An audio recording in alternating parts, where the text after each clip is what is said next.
Cricket fans of a certain age who were around when the IPL and the whole T20 boom as a whole started would doubtless remember the short-lived but rather exciting Champions League T20 tournament. It was, in theory, a tournament that would bring together the best of the best T20 teams from around the world and help them play against each other in one tournament. It was in many ways a pipe dream for a lot of cricketing fans, but it ended up shutting down much sooner than anyone anticipated, thanks in no small part to a decline not only in in-stadium fans but also ratings viewership and a struggle to attract sponsorships. However, if you were someone like me who really enjoyed the concept, well, good news for you, because it turns out that even the power holders or the power stakeholders of this particular game are interested in potentially reviving it, this time with a new twist. But what exactly is the new twist? Why is it that this is suddenly being talked about now? And what exactly would this tournament look like in the future? Well,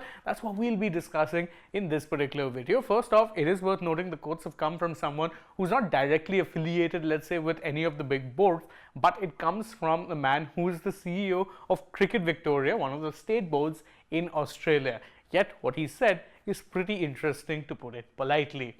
He said that I think the Champions League was ahead of its time.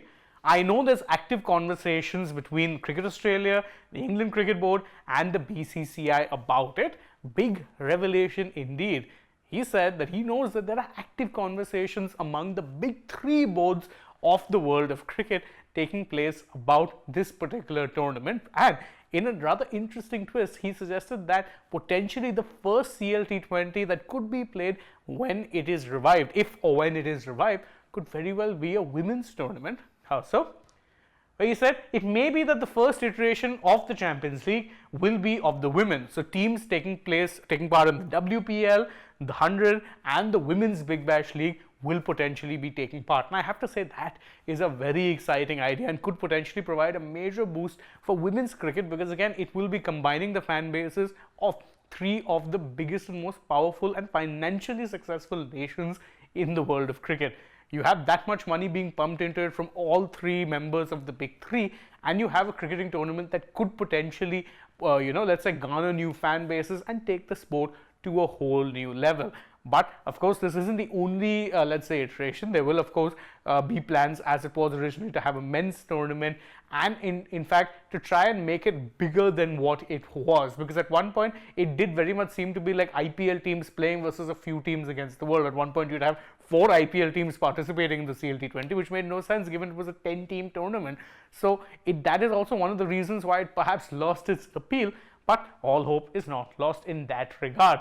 However, there is one clear and obvious challenge when it comes to hosting a tournament like this.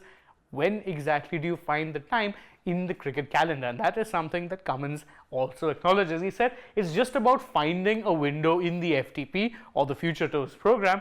But I think that's the next step in the evolution of cricket. Now, that is another very interestingly big statement. The next step in the evolution of cricket.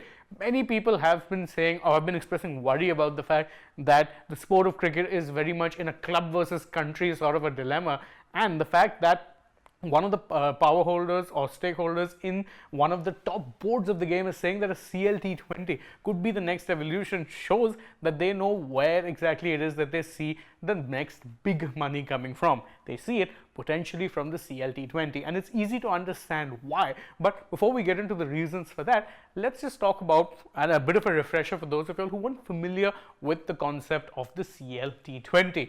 Now, it is in many ways similar to the UEFA Champions League, the football tournament which takes place from the elite clubs of Europe. So you qualify basis your domestic league. If your positioning is good enough based on the coefficient rankings and whatnot determined by UEFA, you'd qualify for the Champions League. Similarly, in the CL T20, if you were in, say, the top 2 teams or the top team in some cases of your domestic tournament, you would be invited to take part in the CL T20.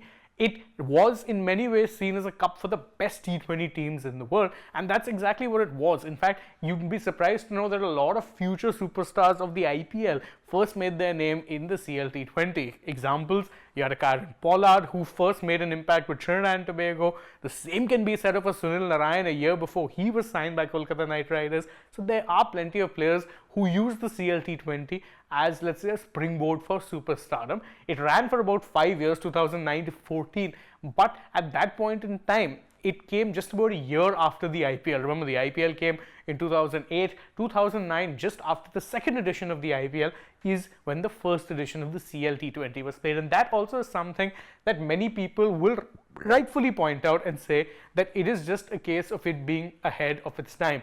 In 2009, T20 cricket was not what it is in 2024. In fact, never mind the IPL, most teams in the world, most teams or nations in the world at that point in time didn't have proper domestic franchise leagues. They were existing, but they were in their nascent stages and perhaps not as competitive, and more importantly, could not compete with the financial muscle that the IPL had, which is perhaps why it became a bit predictable. It was only IPL teams who would really be competitive more often than not, and the tournament ended up dying off. But if you're going to be giving more emphasis to franchise cricket, and like it or not, that is the way that the world of cricket is going, well, then a CL T20 would in fact be the next big money spinner, because you already have some very good leagues in the world. You've got, of course, the IPL, you've got the Big Bash League, even the PSL, and I know you may laugh at me for this, but a lot of top players do play in the PSL.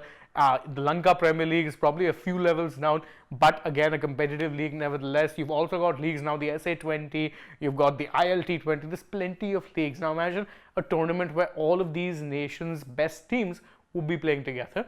It does sound like a money spinner, especially from the prospect of a franchise owner, which is perhaps why the talks of this are happening. As for what I think personally, I'd love to see it. I enjoy franchise cricket a lot, and I do think that it would be an interesting move to revive this tournament now with franchise cricket going so strong all over the world. But that's just how I feel. What do you guys think? You can let us know in the comments below, and don't forget to like this video, share it with your friends, subscribe to the channel, tap that bell icon, follow us also on social media. We're on Instagram, Twitter and Facebook. Don't forget to download the AajTak app, and if you're already on the channel, go ahead, check out some other videos we've done as well. For now though, from my side, it is goodbye.